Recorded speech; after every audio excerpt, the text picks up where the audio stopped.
Voilà. Bonjour à toutes et à tous. Voilà, je vous parle de mon parcours de choc, on va dire.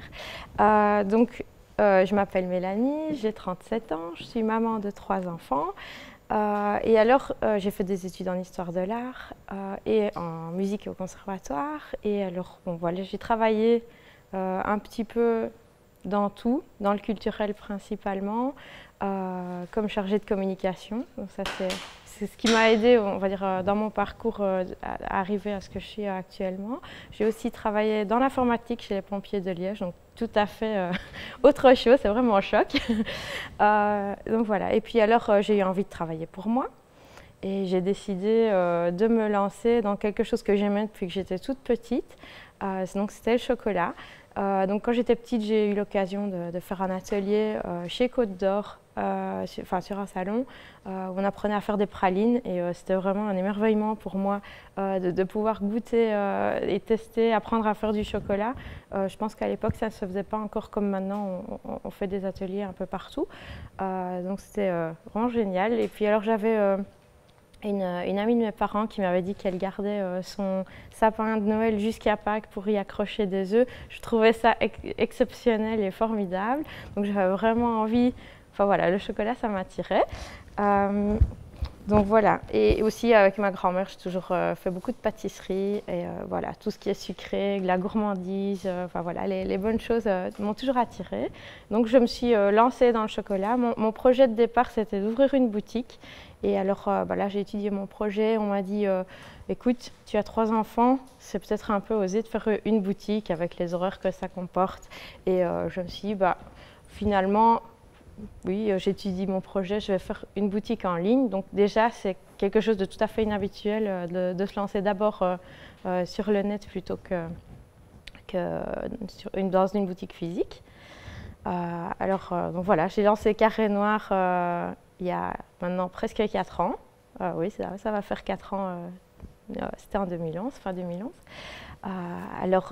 J'ai d'abord recherché un graphiste qui était capable d'arriver à exprimer, on va dire, mon amour pour le chocolat. Et donc le logo, en fait, c'est un carré avec un sourire dedans, un carré de chocolat.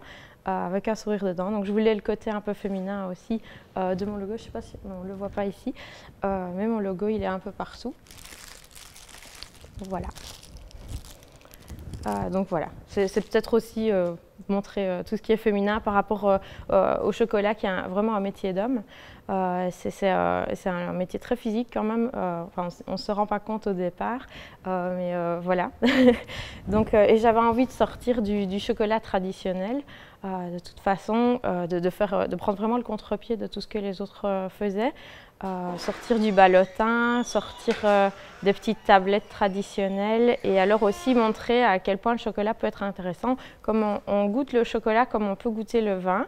Donc il y a des origines différentes, il y a des goûts différents alors que le chocolat finalement il est au naturel. Ça peut goûter la fleur, les fruits mûrs, les noisettes. Voilà, il y a plein de choses à découvrir avec le chocolat. J'espère que vous n'avez pas trop faim. Donc, voilà. Pour essayer de me différencier et de vraiment prendre le contre-pied de tous les autres chocolatiers, j'ai travaillé sur la forme. Alors d'abord, j'ai regardé ce qui se faisait, j'ai essayé de voir ce qui moi me plaisait. J'aime bien suivre les tendances et être un peu à la mode aussi. Les moustaches, c'est venu, je ne vais pas dire tout naturellement, c'était un des essais que j'ai fait et qui a pris comme ça. Donc les moustaches, je vais vous montrer, je vais vous les faire passer.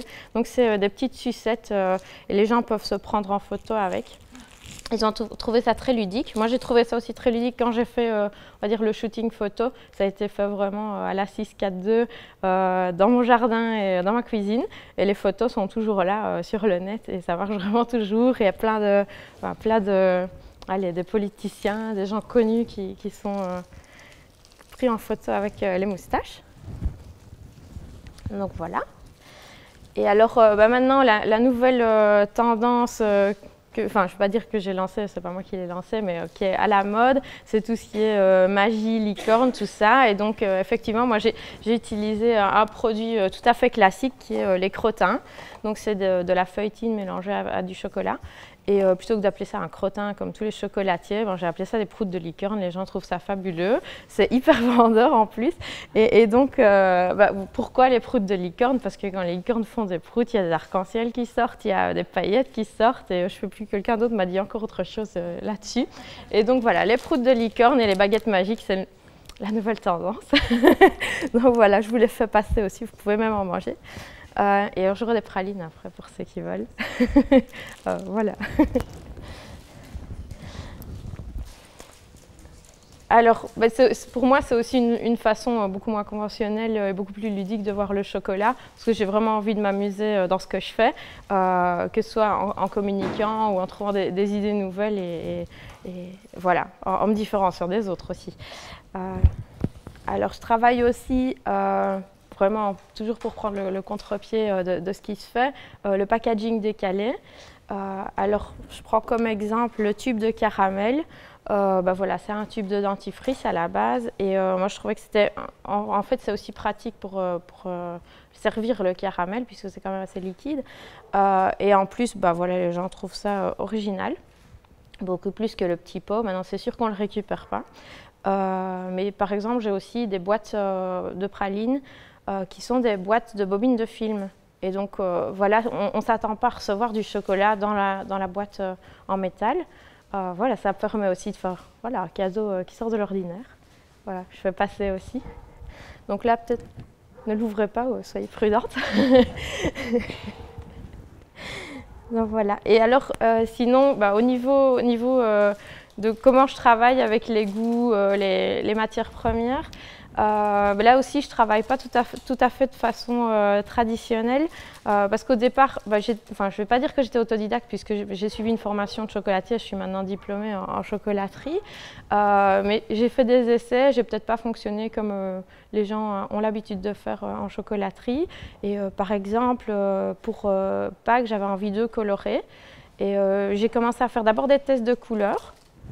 Par exemple, je voulais du bleu avec, du bleu un peu marbré. Donc, je suis arrivée à la couleur que je voulais. Puis, je me suis dit, maintenant, qu'est-ce que je vais mettre dedans? Puis, je me suis dit, OK, dans le bleu, on peut faire de la lavande, on peut faire de la myrtille. Et donc, j'ai testé plusieurs choses. Et c'est en partant de l'aspect que j'arrive au goût, finalement. Et donc, voilà, ça a été pour de la myrtille et du citron vert, donc le bleu. Et j'ai aussi testé du vert et du doré, ça sonnait vraiment bien. Je me dis maintenant, qu'est-ce que je mets là-dedans? Parce que du vert, c'est pas facile. Donc, c'était pommes vertes et bergamote. Et alors, j'avais aussi envie d'un œuf rouge. Et l'œuf rouge, finalement, c'était orange sanguine et pamplemousse rose. Et donc, voilà, au fur et à mesure, je pars du look que je veux donner au chocolat pour arriver à un goût.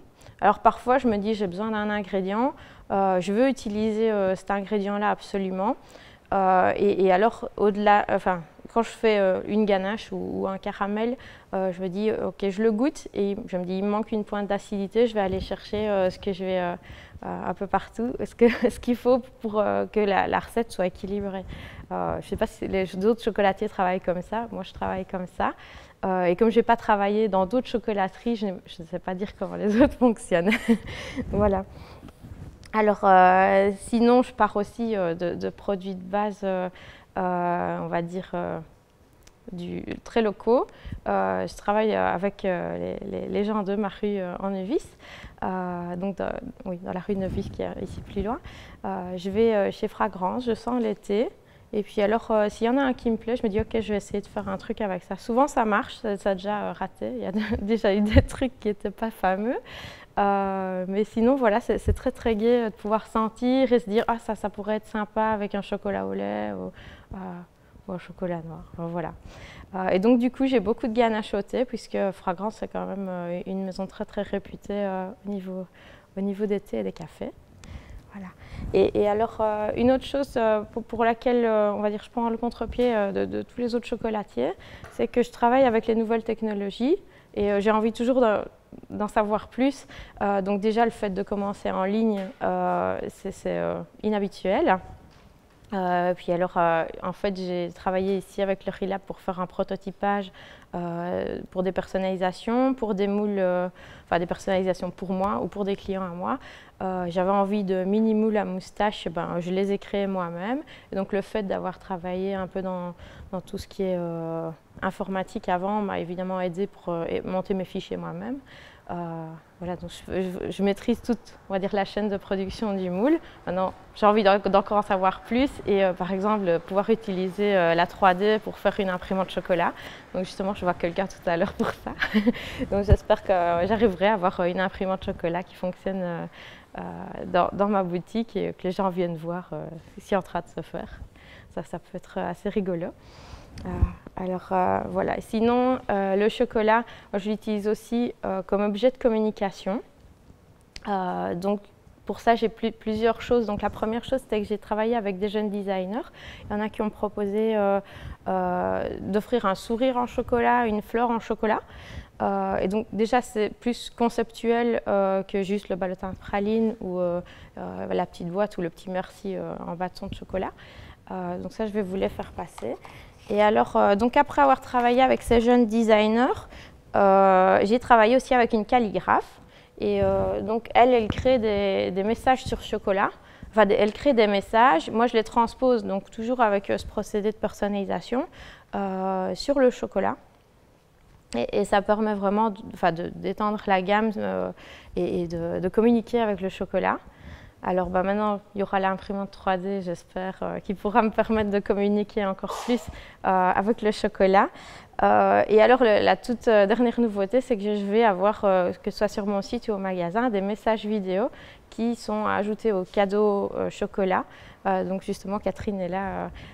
Et donc, on va dire, on peut envoyer un message vidéo avec son chocolat pour remercier, ou des photos aussi, ça marche aussi. Voilà, donc ça c'est toujours comme chocolat objet de communication. Et voilà. Alors la dernière chose pour prendre le contre-pied et pour aussi apprendre aux gens à goûter le chocolat, donc c'est les abonnements que j'ai mis en place déjà depuis 2-3 ans. En fait, les gens peuvent s'abonner chez Carré Noir et recevoir 3 chocolats par mois dans leur boîte aux lettres ou alors un coffret de pralines. Et alors pour l'abonnement dégustation, on va dire, il y a une fiche de dégustation qui explique ce qu'on goûte dans le chocolat, les ingrédients qu'il y a dedans, s'il y a, on va dire, une touche d'acidité, un goût assez floral. Et donc ça permet aux gens d'apprendre à goûter les chocolats, on va dire comme s'ils venaient à une dégustation au magasin. Voilà. Voilà, je ne sais pas si je vais encore parler très longtemps.